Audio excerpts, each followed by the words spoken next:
Beautiful beings of the universe, welcome to now, to the home which is now. In this video, I wanted to talk about the great message from James Clear, and he says that if you do not actively choose a better way, then society, culture, and the general inertia of life will push you into a worse way. The default is distraction, not improvement.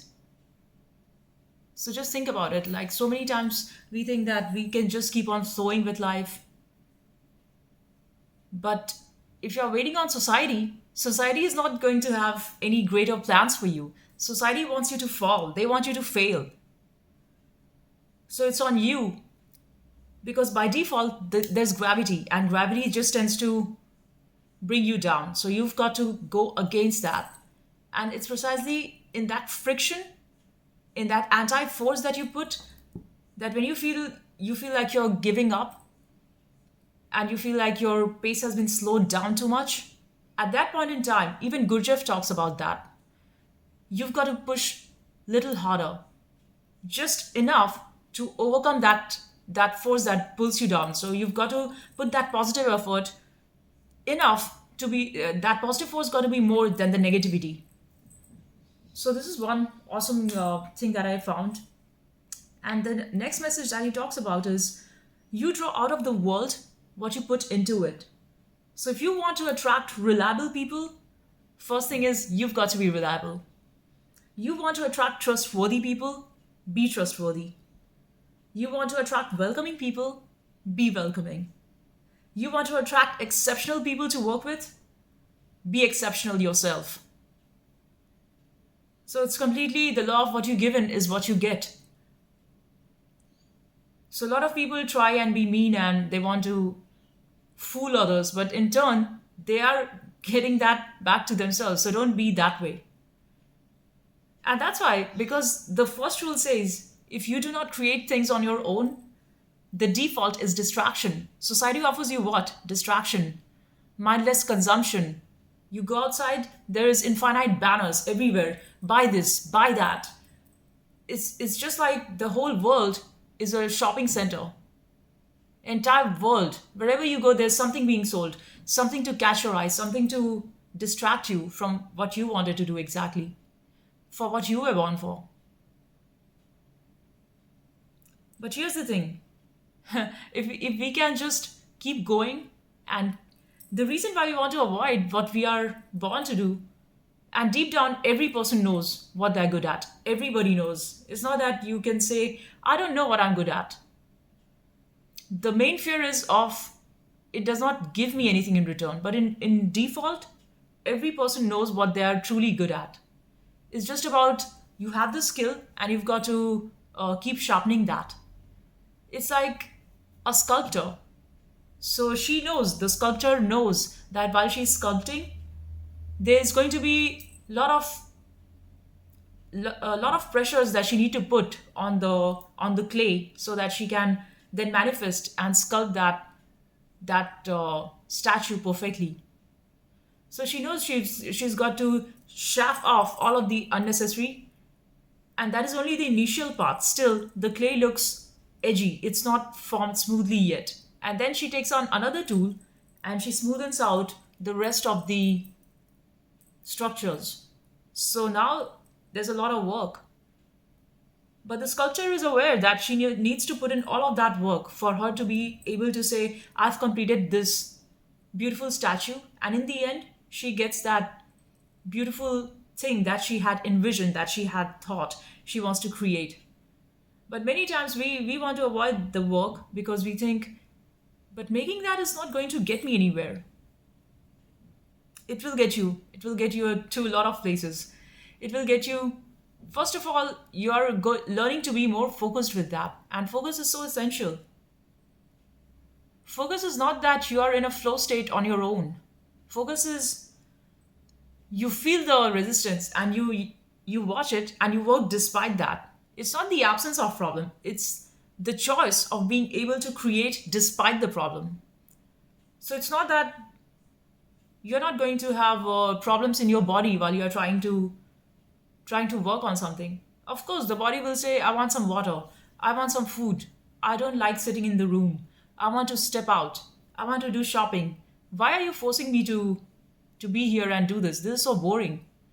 And first of all, the mind is got the fear of failure. I'm going to fail, and my ego is going to get hurt. And that's why we don't want to learn, because our ego gets hurt each time we fail. Each time we fail externally, and the society tells you're not good enough, you did not score well, you failed this test. Or internally, even internally, we let ourselves down so many times because we feel we are just going in that circle. Every day you go through the same circle. What we plan, it's so hard to do.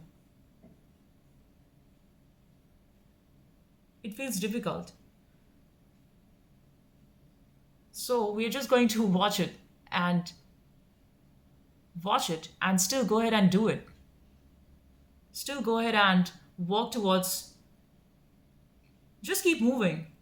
Because you see, any point in time when you are stuck, be it in your mental state or even in your physical state, you see that there's a lot of energy which you're trying to suppress. The energy just wants to flow. It's an outward flow. The energy is trying to tell you to get it out. Don't have this idea of perfection that I'm going to create this only if this is perfect. I'm going to make this cartoon, this anime character only if it comes out perfect. That's not how it's going to work. You're going to start with scratch. You're going to start with ground zero. You just scribble and see what comes. And on that half undone work, you use your mind and then you go ahead and try to create, to redefine it even further. So no work is directly a huge hit. We are going to start small. We are going to feel like, okay, it's not so perfect, but we are going to still work on that. And I can resonate it because I feel I have had these experiences just too many times in my life. Another important thing I wanted to talk about is he says that it is not necessary to accept the choices handed down to you by life as you know it. There is more to it than that. No one has to do something he doesn't want to do for the rest of his life. But then again, if that's what you wind up doing, by all means, convince yourself that you had to do it and you are going to have lots of company. Just think about it. Doesn't it resonate? Because we deep inside know ourselves that probably I should change something. I got to change the way I'm living my life or I'm doing things. But then we find we do not have enough of courage. And even though you're aware of this thing, that you do not have courage, taking that right action feels so difficult. Taking that right action just feels too much daunting. And the fear and the pressure is many times way more magnified than in reality, so to speak. So probably your fear of not doing that thing, you're just going to magnify it if you keep on procrastinating it every single day, thinking that, oh, I don't know this, and you just want to hide in the unknown, because the fear of knowing is, see how we are utilizing these unknown things to our own selfishness. Sometimes we are scared of the unknown because we think, what if the unknown holds more danger? Other times we are aware of the failure that is we are going to face in the future, and we want, it's a sort of known fact that this is not going to work, and you want to avoid that by hiding in the comfort of the unknown. So sometimes we utilize the unknown for something good, like probably I can just keep hiding and I keep my eyes closed to the danger that I see, or that my mind is foreseeing, for existence, for survival, for even expanding yourself. You find there's a lot of resistance in the external world. So first of all, you're not here just to survive. You should not be living out of a survival mode. Like a lot of people do that because you're just going to get by somehow, because the price of creating yourself is humongous. The price of creating yourself is you got to pay A lot of price for the failures as well. So that's not easy. So people choose to just stay in the survival mode.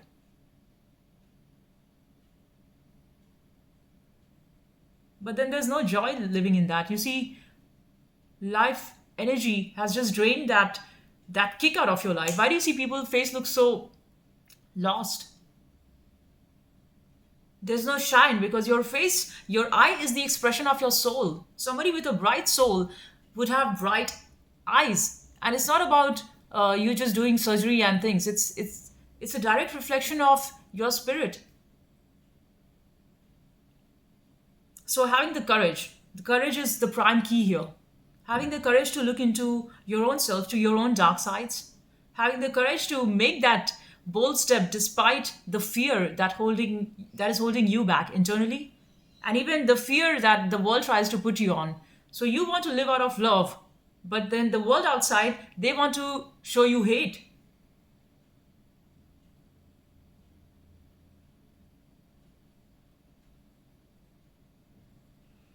So these two contrary forces are there. They want you to keep confined. They want you to not express yourself. They want you to be like them.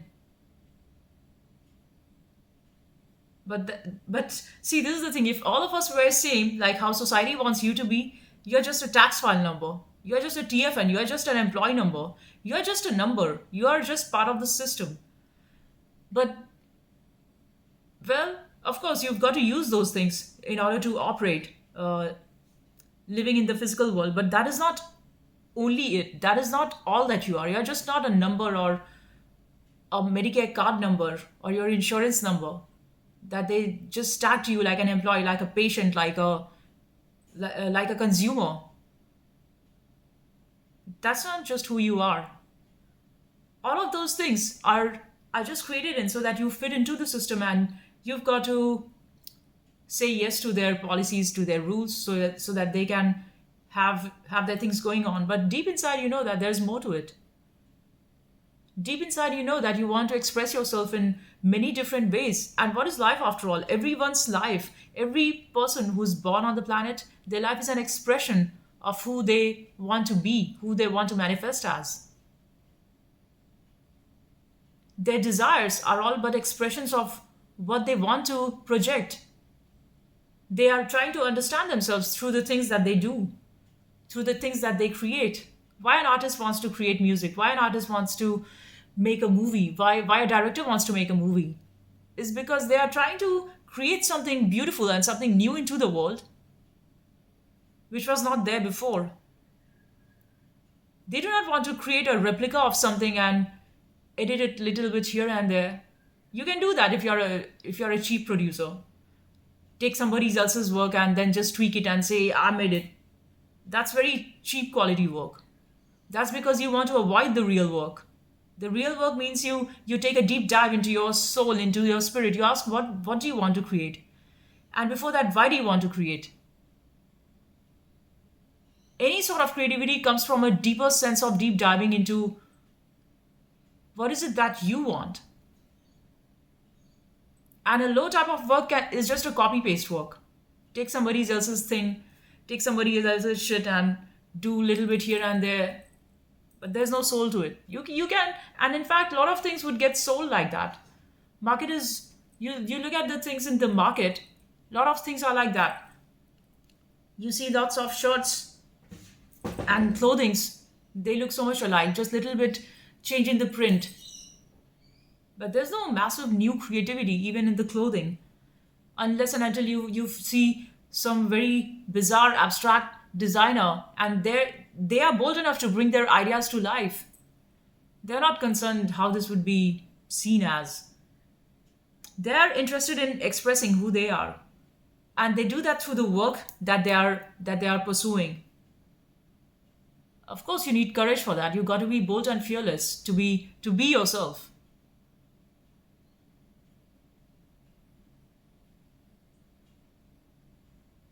So this is very critical about before you do any sort of work. And the first thing is you know what you want to what you want to create. And then you also need to go to the technical aspect of it, of how to actually get things done, because then you need tools and resources and people. And in that point in time, it gets a bit tricky, because even if you find right set of people, and if their visions do not align, it's going to not give the shape of your project in the way how you want it. Because it's like now too many architects are involved in building a sand castle, and if everybody has a different vision, then your castle would not be perfectly perfectly in the way how you, as the main creator originator, would have thought it. So it's not easy. It's all about experimenting, and all these experiments need work,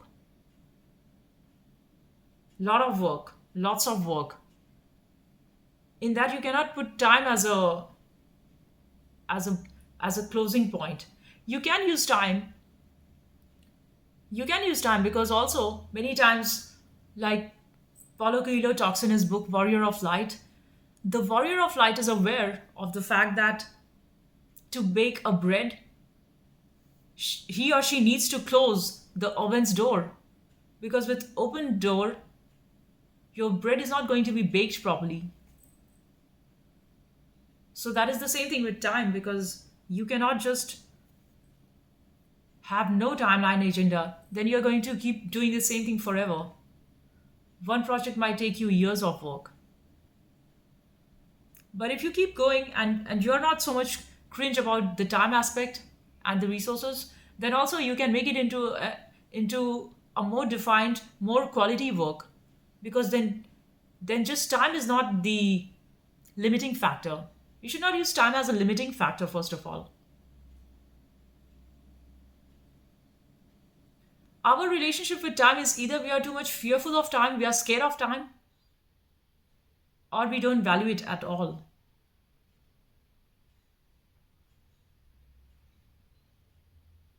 Because time is a scary thing. Because time directly tells you of your mortality, of years going by, of days going by each day,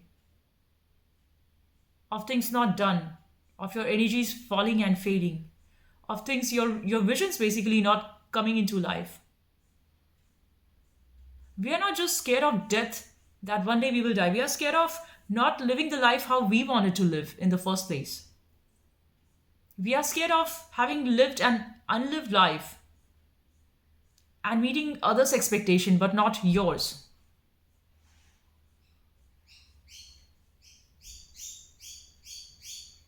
And we might hide behind all of this in the name of responsibility. I sacrifice my life for them.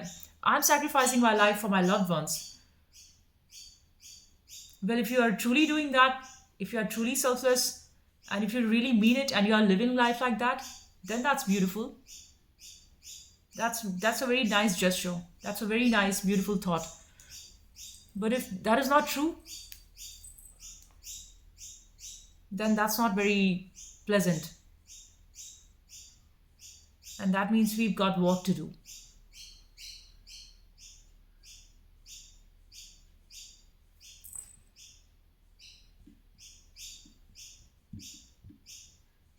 So I think all of this boils down to this thing about courage. Like, do we have the courage? Do we have the courage to fail, to break ourselves? And see, before we create ourselves, we'll have to break ourselves. Before breaking, you cannot create.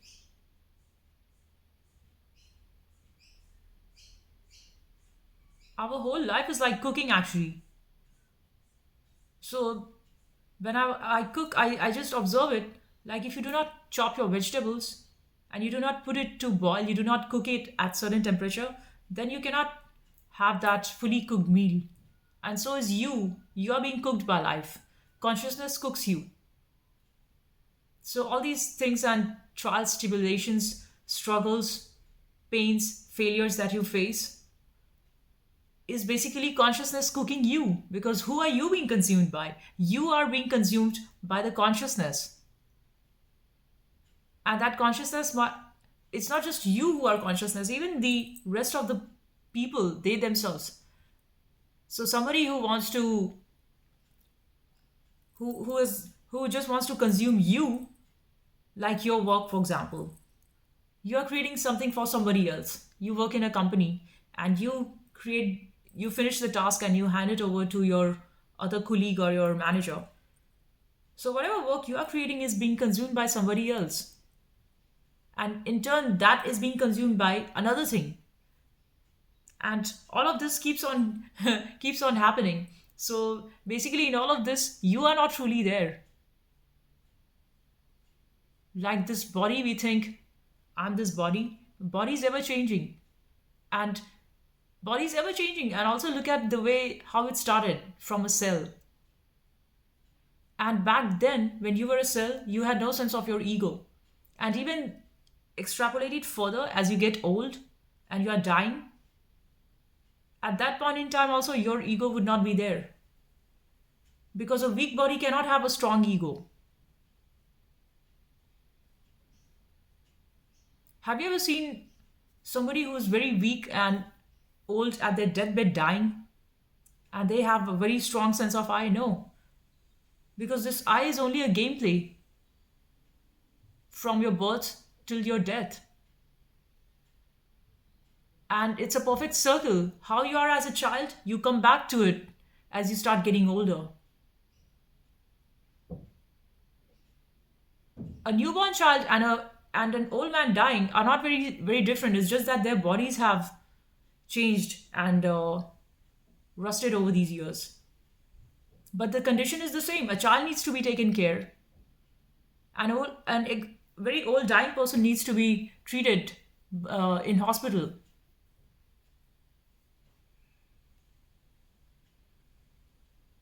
And our sense of ego only plays out during these years. And the stronger you are in your youth, you think it's very solid. I'm going to keep it forever. But that is not true. Because as years will go by, you are going to be replaced by the new. You are just a wave. So your whole sense and point of ego is actually pointless. Because no matter how strong, beautiful, successful, or whatever you are just in the wave. And the next generation will come and they'll take over you. And then the next generation comes in and they'll take over them. And that's the whole cycle. So life is actually like a show. We are all put like puppets on the screen. So to have this idea that I'm special and they are not is is not worth it. It's not true. Because if you see logically, why should others place more value to me than them? Because is the hero in their own life. Everybody is the main character in their own life. So to have this expectation that others should clap for me and others should like me is absolutely pointless. Don't have this expectation of them trying to tell me I'm worth it, or them trying to tell me, oh, you're smart. It does not matter. None of that matters. All that matters is to be focused on your own self and try and learn, because to create something new means you need to learn every day something that you do not know in order to make that thing happen. And I know it's hard. I'm saying, as I'm talking about this, I'm telling these things from my experience, because as I see challenges, dealing with people is the most difficult thing. They do not work out of integrity. So now your timeline gets affected. It's not easy. It's not easy to be able to work with people and have it all together. There might be deviations, but then you need to have patience and keep going through it. All of this needs patience. Basically, life is going to teach you a lot of patience. Even though you say that, no, I don't have patience, I don't have courage, life will teach you that, don't worry. Life will teach you everything. You need not run to a mentor to tell and to learn. Well, if you do have a good mentor who can guide you through this, that is amazing. That's really worth it. Go for it. But even if you do not, still, like Nisargadatta Maharaj says in his book, I Am That, the I am sitting in your heart is your greatest teacher, but you do not want to learn from it because the way it teaches you is very scary. So you want to outsource that to somebody else. But deep down, you know exactly what you need to do. We all know exactly what we need to do. The challenge is our mind that comes and says, it's too difficult. I have the fear of failure, so I'll not attempt it. So the best way to face no failure is let's not attempt it. Let's kill it at its source. But the challenge of that is you did not let that seed come into life. You did not let that idea of creativity that you had, you did not let it come to life because you had fear of external things. You had fear that your family members are not going to support you. You had fear that it would not be taken by the customers. You had fear that do I truly have it in me to go all out and put it out into existence? You had the fear that others are going to laugh at you. You had the fear of being judged. All of this, it's very, any sort of creativity is very much like having a child. Like even people who have got their own children, they want to make their children stronger and successful because they want to see that they are an extension of who they are. They do not want their children to fail. No father or mother wants their child to fail. But also, the truth is that the reason that people want to have successful children as they grow to an adult is they think that they can somehow avoid the turbulence that the child is supposed to face, but that's not going to happen. Just how the parents had faced the challenges, now you're bringing the same situation for the child. As you have given birth, now the child faces the same thing, same repercussions, same stress, same trauma, same depression from the world, just like how the parents got that, just like how the grandparents got that, just like how the ancestors got that. So basically, you see, everybody is living the same life. There's no much difference. And you might want to zoom out this at any level, but in no point of time can you say that somebody who's working at a huge organizational level, who's working globally, who's got a business set up all over the world, they are stress free. Or somebody who's just a simple person living a simple life, they are stress free. Or somebody who's a beggar who lives on the street, his life is easy because he doesn't have to do anything. This is not the condition in any of these criteria. So, how the consciousness plays, she just, all of this is basically like, even if you think that I'm so special because I am owning this much business and I'm helping so many people in the world, but that was clearly a role that you were supposed to be doing.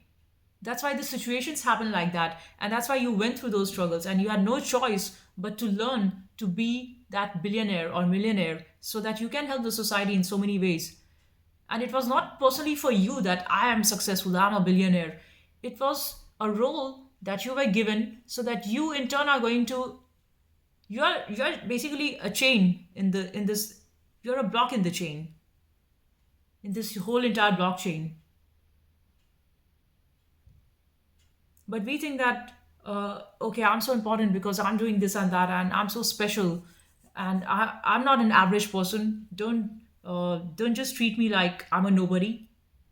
So I go work hard and do this and that. But but in the end, all of this is for you in order to serve someone else. Always there's going to be a master on top of your head. Even if you are the richest man or woman in the world, there's always going to be somebody who you are serving. So no point in time you are actually free. And that goes all the way, all the way. But this is good to know is everybody knows it. It's I'm not saying anything new. Everybody knows this. But just this remembering of the fact then makes you question what are you trying to achieve and why?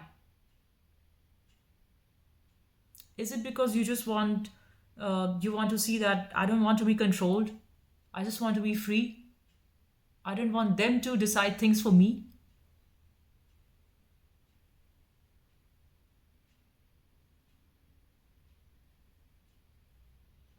Truly, everybody just wants to do things. Whatever they want to do is for love.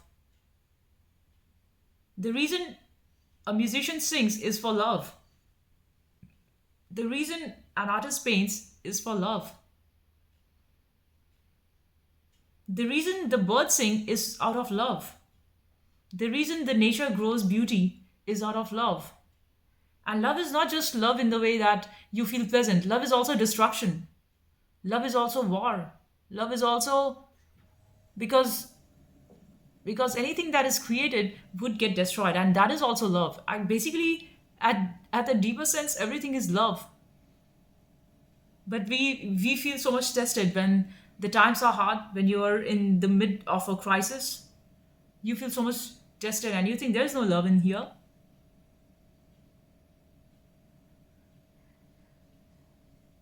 But then you just go back and just be in your heart space, and you will find that even in the middle of that suffering, even in the middle of that crisis, you're going to find deep love. You're going to find deep, deep, deep love, even though you have got zero friends and zero people around you. Even though if you live in a desert.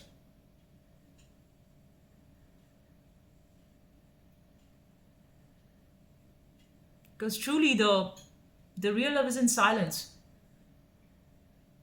It's a gameplay between the two things. Life is a dual game between silence and action. Silence is just beautiful because in your sleep, we all want to have good sleep. There's no joy and point in you having a billionaire lifestyle if you cannot sleep. Everybody wants to have a good sleep. Everybody wants to relax, and why they want that is because in that deep sleep state that is called as turiya, you feel you're not there. So what we love the most, we also hate it a lot. This whole ego thing of carrying the burden of I, and I trying to make myself this into the world because they have been testing me. I'll show you who I am. This thing is too heavy to bear. This burden of I is just too much heavy. That comes with a load of responsibility. You've got to keep working your whole life till you die. And the problem is not in the working, the problem is in the burden that you carry.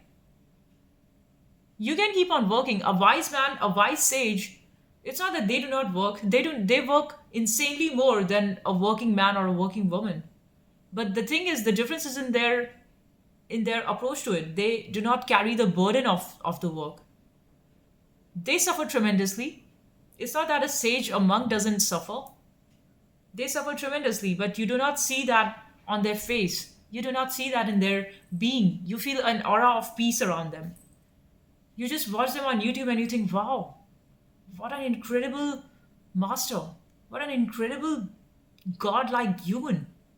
You just feel the descent of God in that being.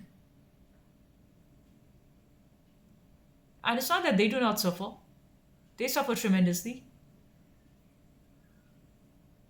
But we are so strong with our eye sense, and we do not want to let go. Like if you feel you're too much stressed and the world is trying to weigh you down because you're trying to create something and there's a lot of pressure, there's a lot of resistance, there's a lot of failure in your own ideation phase, and probably you did not even go that far.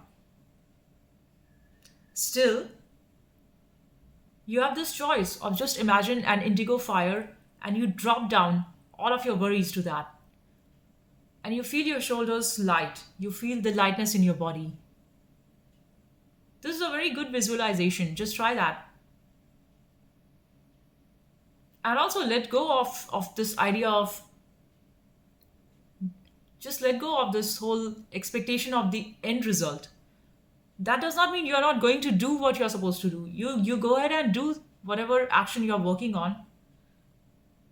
Do all of that. But then just do not get too mad about the end result, because if that did not work out, something else will. And the thing is, you do not know. So just because you do not know doesn't mean life has no plans. Because your life is actually not your life. This is funny. Because you think all the time things should happen good for me. But the life is not only for you, life is for everybody on the planet. So sometimes she will work and give you what you want, and then she moves on and gives it to somebody else who wants it more. So don't worry if the job you applied for, 10 jobs that you applied for, you did not get those. What's in store for you is on its way. Meanwhile, life is busy serving those who need it more than you. So just have patience and keep working. Don't think that the opportunities in the world is so limited, how they want to show it, how the media wants to project it, this whole idea of lack. It's only so much little, so just run, run, run. There is more than enough for everybody on the planet. If we are not greedy, if we are not violent to snatch from others, if we are not if we are not working like that, world can be such a beautiful place. But we don't want that. We want separation. We want only I should be happy at the cost of others. And that's what is the reason for the fall of that human. As long as you keep excluding, exclusion is not power. Power is in unity, power is in inclusion.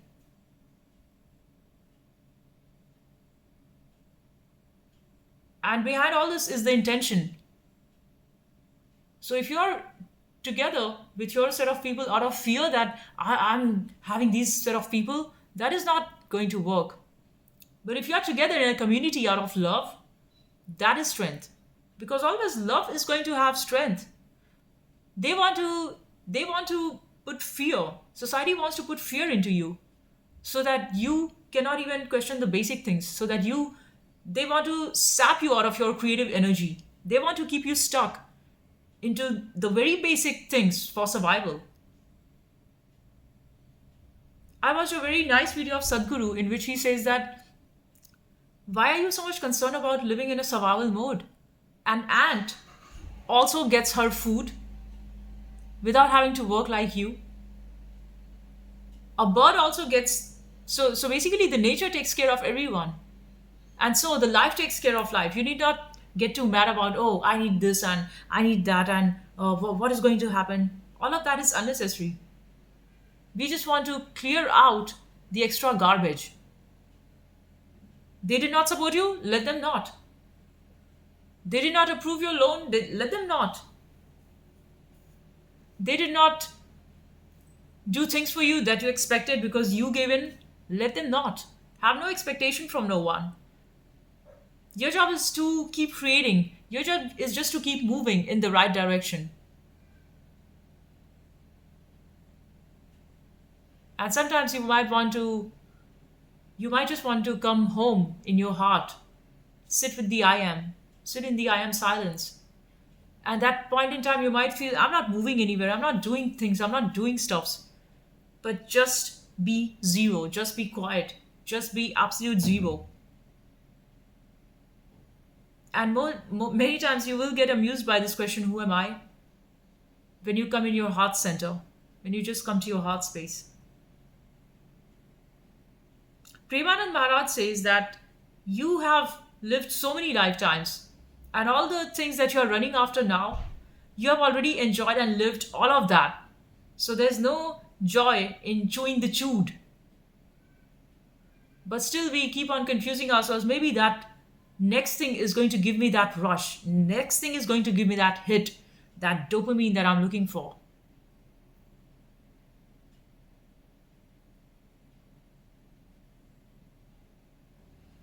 So he says in this day and age, the best way to be at peace and to live a life with love and peace is by chanting. Chanting the Lord's name, Radha Radha, Krishna Krishna. Chanting is your savior in this time and age. When you see there's no humanity, when you see there's madness everywhere, humans like animals, just greedy and lustful for power, trying to control others, trying to breed fear. You need love. You just need love, love of God. You need the love of Creator. There's no life living like animal level. There's just no joy in it.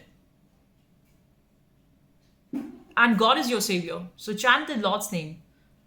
And if you think there are two paths, one is this path of devotion, wherein you go by this method of love. You love the divine, the creator. And the second is by, like, Ramana Maharishi says, and actually these two paths are not two. Both the bhakti and the way of the mind by your inquiry, who am I? Both of these things are actually one. So what Ramana Maharishi's method is of doing the self-inquiry, who am I? And you're not this body, you're not this mind, you're not your thoughts, perceptions, ideas. You're not you're not the one who society defines you to be. Because society is in turn made out of same set of people like you and me. And everybody faces the same situation, same challenges, just in different forms. But there's no one you can point to who you can say is living in absolute bliss.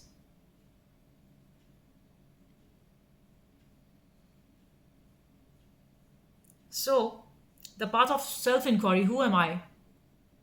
And it's just the process of going backwards, and then you just come to your center, I am your heart space. And even the words that comes out of your mouth, the sound that you hear from your throat, from your vocal cords, everything actually comes with from your heart center. So it starts from your heart. Before you speak a thing, even with your mouth closed, you can say something. Say peace with your mouth closed. And you can hear it in your ears, behind the ears. And the word came from your heart, and you heard it in your ear. But the words come from your heart, actually. So awesome, because this is how we all have come from. This is where we all came from, heart. And back in the you just go back to the time when you were in your mother's womb, and the body was just growing. You were just breathing. You were being fed. But who was that I which actually reincarnated to the mother's womb? And they say that I read this in Tibetan Book of the Dead in Bardo phase. So each lifetimes that you go through, and in between your past lifetime and your this lifetime, there's a Bardo phase.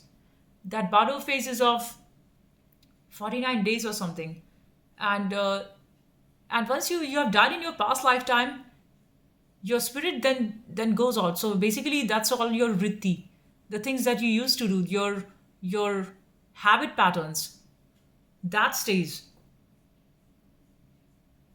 And then it moves on to different realms, and then it finds, as per the plan laid by the creator and the actions that you have done in your past life, you get into this body. And you, even the fact that you have chosen these parents, that was also your decision. So no matter how you think that, oh, they are nice or they are not so nice or whatever, it was all your decision. You chose your parents.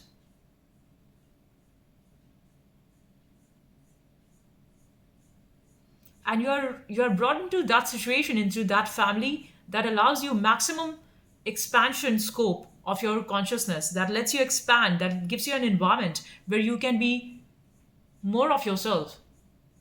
So even though you feel that, no, my family is not giving me so much support doing this and that, but that contraction is actually leading you to expansion, because then you think and plan, oh, I need to move out. Oh, I need to go ahead and try this and that so that I can be more of me, so that I can expand of who I am. Your I am is actually like the seed, as the Sargata Maharaj says. So your I am is the seed. And once it's there, it's planted, then it just grows into a big full-fledged tree.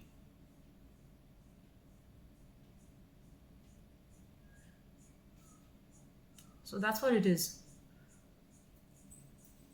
That's all I basically wanted to talk in this video of the nice messages from James Clear. And another thing about coming to the I am space, because the most important thing that we want is to be peaceful, and from that space of peace and love is when you create. There is joy to that. There's a lot of joy when you do things which you love to do. There's a lot of joy and beauty in that. That's how you make your life beautiful. That's how you make the world a beautiful place. Chant and be happy. Radhe Radhe. Bye.